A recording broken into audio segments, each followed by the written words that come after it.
오늘 하나님 말씀 베드로전서 1장 18절과 19절 말씀입니다. 자, 우리 한 음성으로 18절, 19절 함께 천천히 합독하겠습니다. 너희가 알거니와 너희 조상이 물려준 헛된 행실에서 대속함을 받은 것은 은이나 금같이 없어질 것으로 된 것이 아니요 오직 흠없고 점없는 어린 양 같은 그리스도의 보배로운 피로 된 것이니라. 아멘. 우리 서로 앞뒤좌우로 교제하시면서 앉습니다. 잘 되고 있습니다. 하나님이 하시면 다 됩니다. 따라합시다. 하나님이 하시면 다 됩니다. 그렇습니다. 하나님이 하시면 우리의 모든 길을 이끌어 주십니다. 방금 읽은 말씀을 중심으로 그리스도의 보배로운 피라는 제목으로 말씀을 증거하도록 하겠습니다. 오늘 설교 제목은 그리스도의 보배로운 피, 그리스도의 보배로운 피입니다. 다시 말해 예수 그리스도의 보배로운 피를 보혈이라고 부릅니다. 보혈. 그러므로 보혈이란 저와 여러분의 죄를 사해해 주시기 위해 십자가에서 흘려주신 예수 그리스도의 보배로운 피라는 의미예요. 사랑하는 여러분, 보혈은 복음의 핵심입니다. 그러므로 보혈의 의미를 잘 모르면 복음의 이 핵심을 온전히 파악할 수가 없습니다. 베드로전서는 AD 64년경에 기독교에 대한 박해를 피해 소아시아, 지금의 트르키예에 숨어 지내던 그리스도인들에게 베드로가 보낸 편지입니다. 로마 제국의 황제였던 네로가 기독교를 박해했던 때와 정확하게 맞아떨어집니다. 네로가 황제로 있었던 기간은 AD, 다시 말해 서기 54년부터 68년까지 14년간입니다. 14년. 기독교에 대한 박해는 서기 64년부터 있었습니다. 네로는 로마의 화제를 큰 불이 있었는데 기독교인들의 소행으로 돌리고요, 대대적인 박해를 가했습니다. 베드로전서 1장 1절에 갑바도기야라는 지명이 나와요. 따라합시다. 갑바도기야. 이 지명이 나오는데요, 튀르키예에 있는 이 갑바도기야는 기독교인들이 가장 많이 숨어 지내던 곳입니다. 지하 동굴과 지하 교회가 많이 있습니다. 요즘은 성지 순례와 관광지로 아주 유명한 곳이기도 합니다. 갑바도기야는 가장 큰 지하 교회인 카타콤이 있는데요, 어쩌면 베드로가 이곳에 와서 그리스도인들을 위로하고 격려했을 것입니다. 나중에 여러분이 기회가 되면 예수 믿는 사람들은 한 번은 반드시 이 튀르키예에 있는 성지 순례를 꼭 가십시오. 여행은 많이 다니면서 이 튀르키예에 꼭 가봐야 돼요. 여기저기 그리스도인들이 지하에 숨어 지내던 생활상을 돌아보게 되면 마음에 진한 감동을 느낄 수 있을 겁니다. 베드로 전서의 시작인 베드로 전서 1장 1절과 2절 말씀을 함께 읽겠습니다. 자, 시작.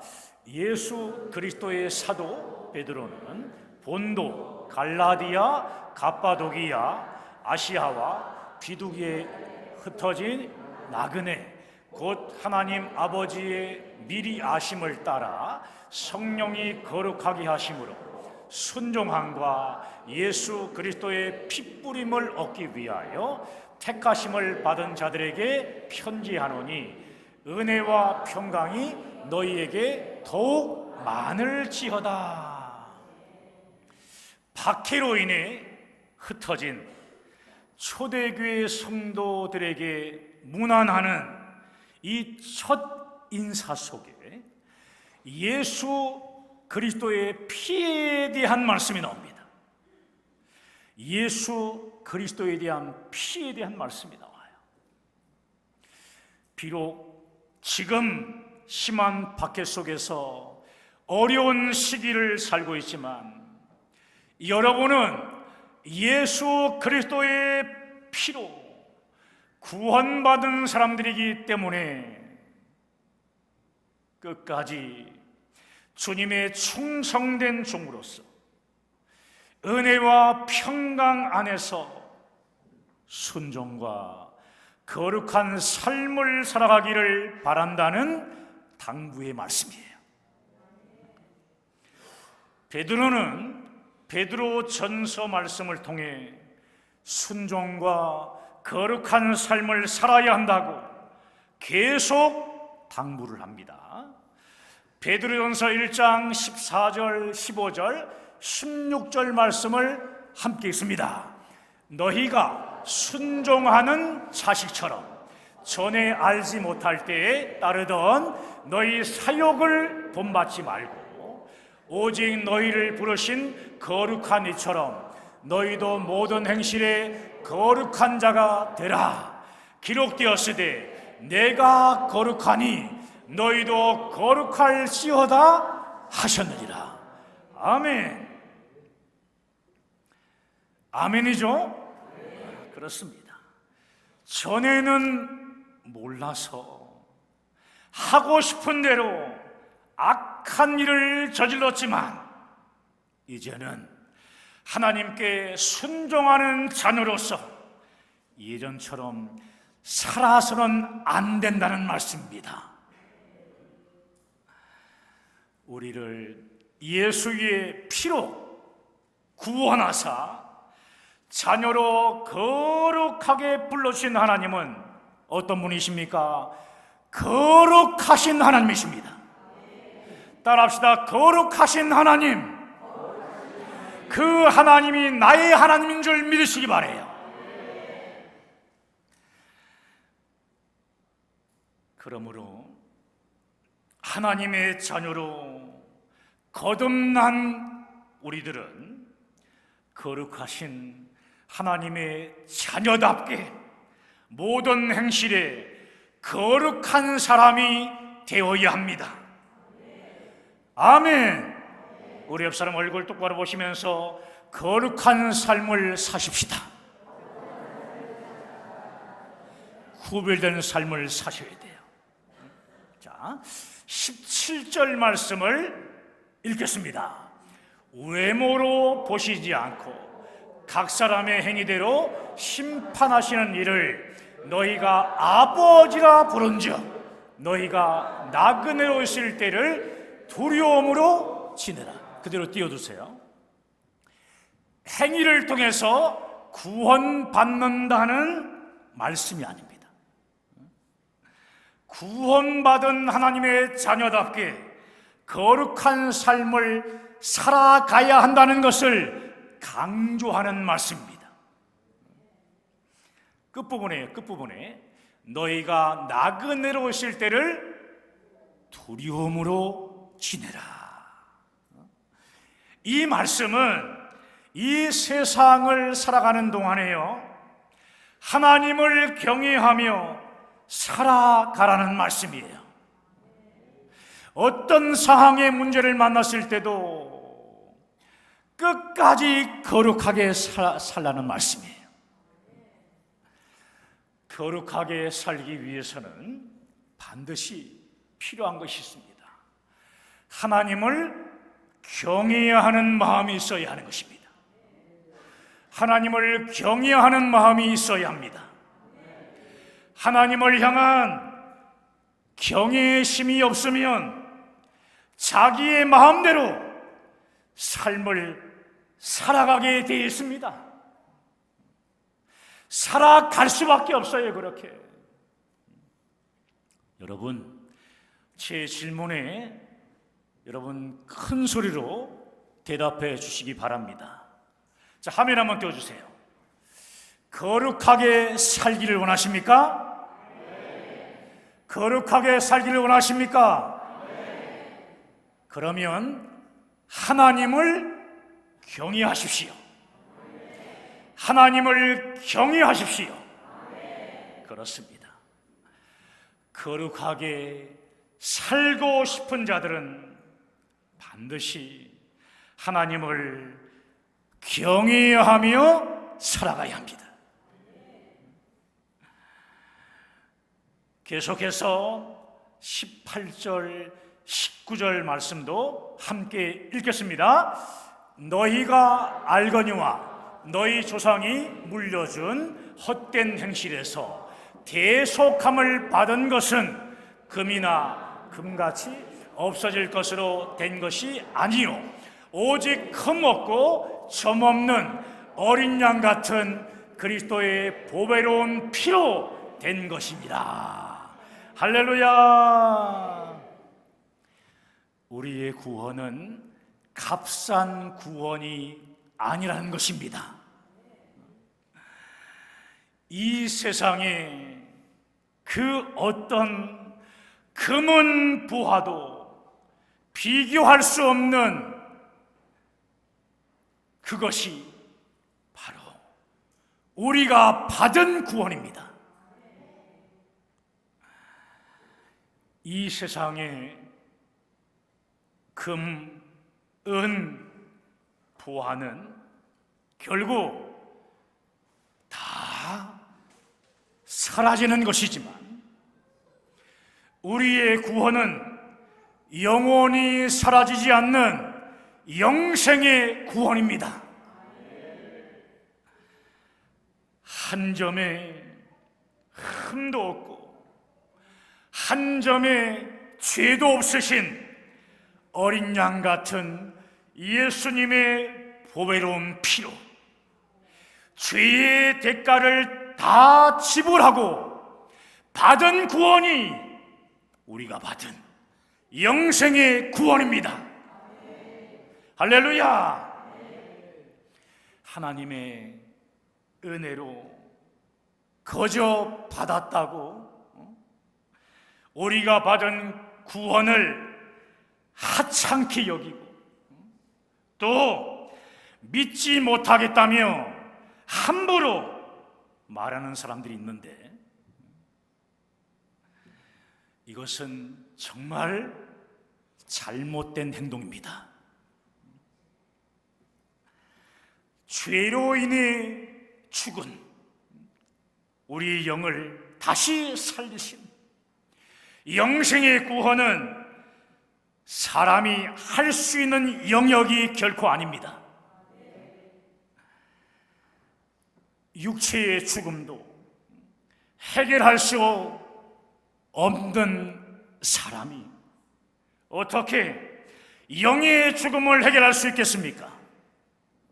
결코 해결할 수 없는 것입니다. 오직 생명의 창조자이시며 생명의 주관자이신 하나님만이 하실 수 있는 일입니다. 아멘. 선악과를 먹으면 반드시 죽는다는 하나님의 말씀대로 선악과를 먹은 첫사람 아담은 영이 죽은 죄인이 되었습니다.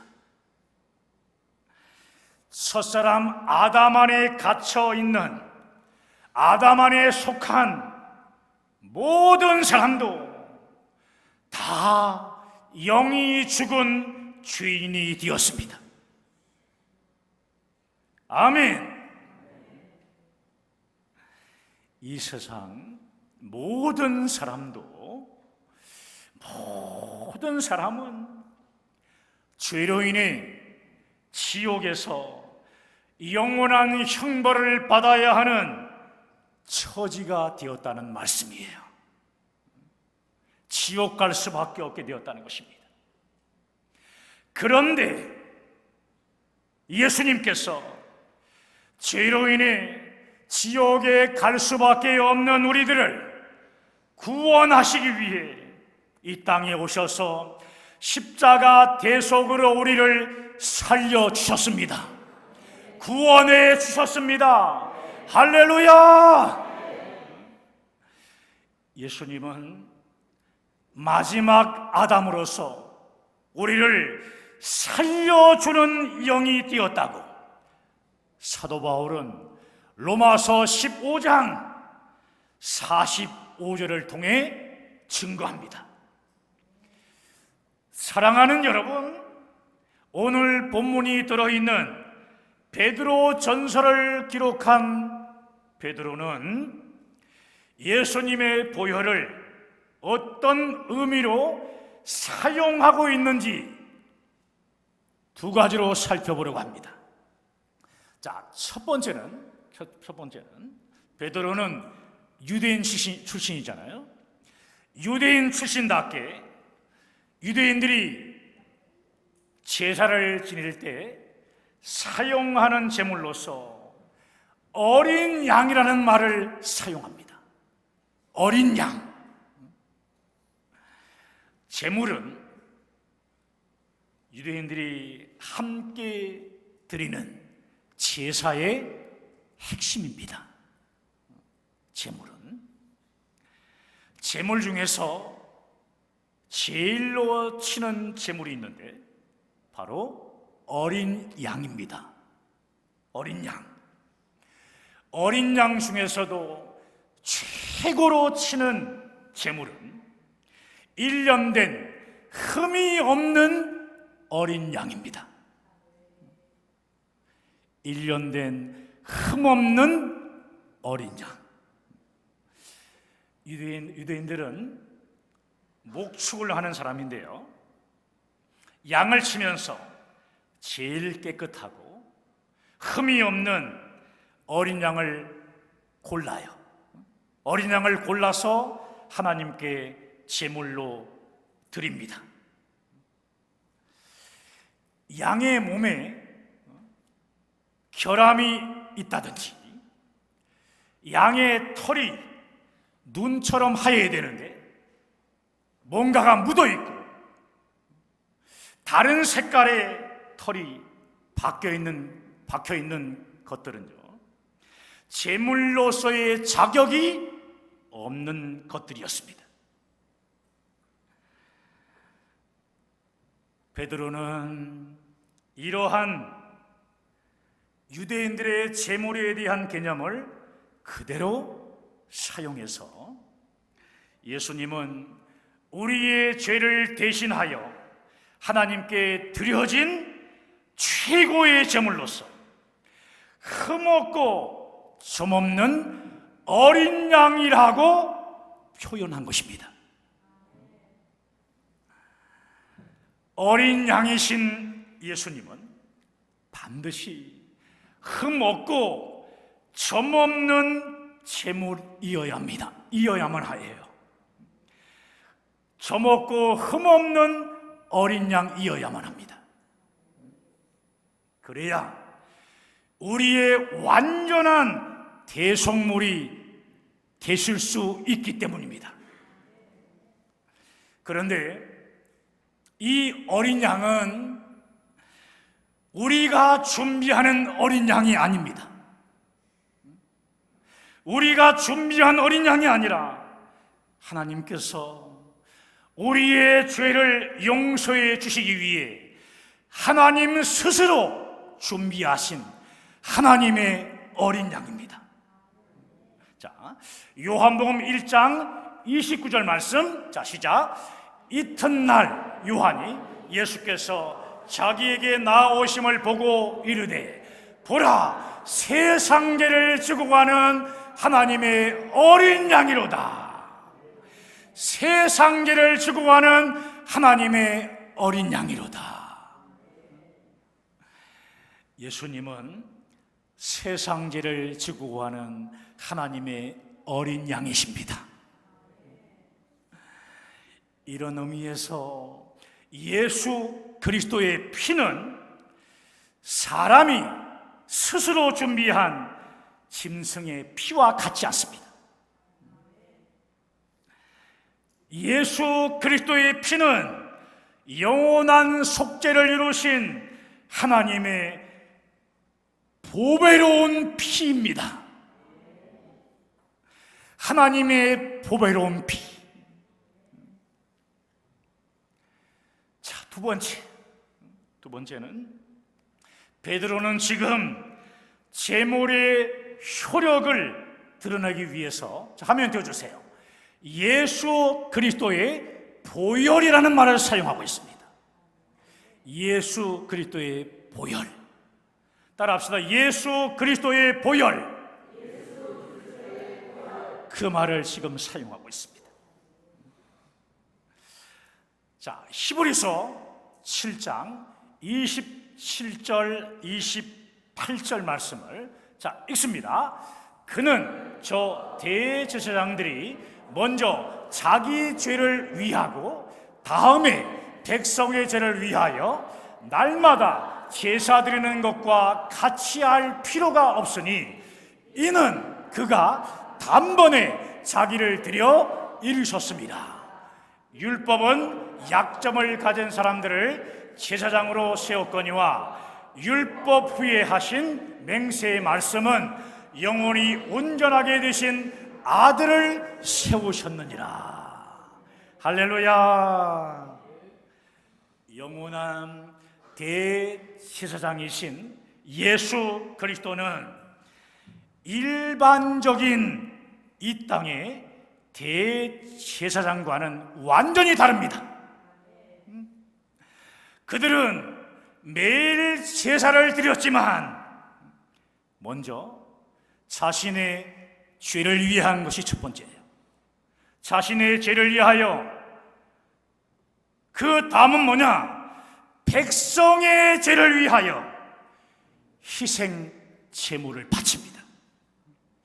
짐승의 피로 드리는 거예요. 그러나 예수님은 어떻습니까? 그럴 필요가 있을까요? 그럴 필요가 없으십니다.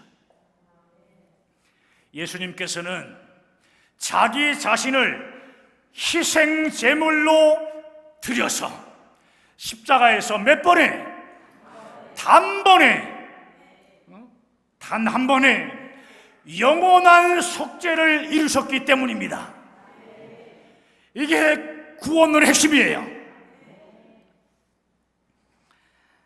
이처럼 우리의 죄를 단번에 영원히 온전하게 속해 주심으로 우리를 죄에서 구원해 주신 우리 주 예수 그리스도의 피는 이 세상 어느 것과 가도 비교할 수 없는 가장 보배로운 피입니다. 할렐루야. 자, 히브리서 9장 12절부터 14절까지 함께 읽습니다. 염소와 송아지의 피로 하지 아니하고 오직 자기의 피로 영원한 속죄를 이루사 단번에 성소에 들어가셨느니라. 염소와 황소의 피와 및 암송아지의 죄를 부정한 자에게 뿌려 그 육체를 정결하게 하여 거룩하게 하거든 하물며 영원하신 성령으로 말미암아 흠없는 자기를 하나님께 드린 그리스도의 피가 어찌 너희 양심을 죽은 행실에서 깨끗하게 하고 살아계신 하나님을 섬기게 하지 못하겠느냐. 예수 그리스도는 십자가의 대속을 통해 단번에 지성소에 들어가셨습니다. 단번에 지성소에 예수님이 들어가셨습니다. 예수님은 짐승의 피가 아닌 자기의 피를 가지고, 누구의 피를 가지고? 자기 자신의 피를 가지고 지성소에 들어가셔서 단번에 영원한 속죄를 이루셨습니다. 할렐루야. 염소와 황소의 피와 암소의 죄를 부정한 사람에게 뿌리게 되면 그 육체를 얼마 동안은요 깨끗하게 할 수 있습니다. 얼마 동안은. 그렇다면 영원하신 성령님을 통해 하나님께 자기 자신을 완전한 제물로 드린 예수님의 피는 어떻겠습니까? 예수 그리스도의 피는 우리를 죄에서 구원하셨을 뿐만 아니라 죽음에 이르게 하는 행실에서 우리의 양심을 깨끗하게 하시고 살아계신 하나님을 섬기는데 부족함이 없게 하십니다. 조금도 부족하게 없게 하십니다. 이것이 성경이 증거하는 예수 그리스도의 보혈입니다.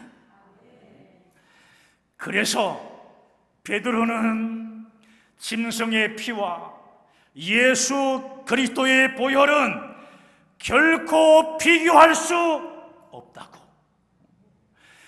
절대로 비교할 수 없다고 증거하고 있는 것입니다.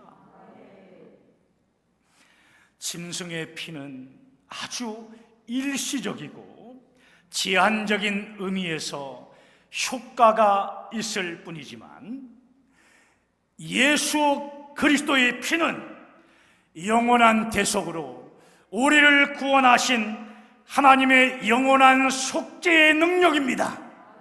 할렐루야. 우리가 지금 사순절을 보내고 있는데 예수 그리스도의 피를 묵상하며 기도하는 우리 마음에 예수님의 보혈이 영생의 확신으로 다가오게 되기를 간절히 바랍니다. 사랑하는 여러분, 하나님의 어린 양으로 이 땅에 오신 예수님은 우리의 모든 죄를 구원해 주시기 위해 하나님께서 친히 준비하신 영원한 화목 제물이십니다. 그분이 저와 여러분을 살리신 예수 그리스도이십니다.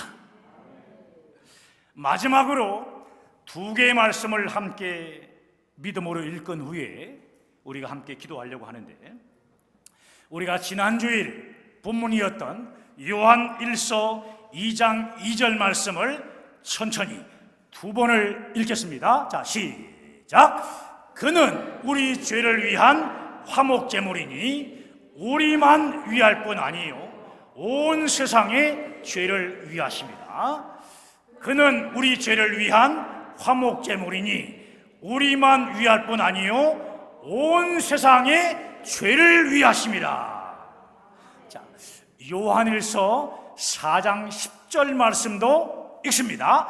사랑은 여기 있으니 우리가 하나님을 사랑한 것이 아니요 하나님이 우리를 사랑하사 우리 죄를 속하기 위하여 화목제물로 그 아들을 다시 한번 하겠습니다.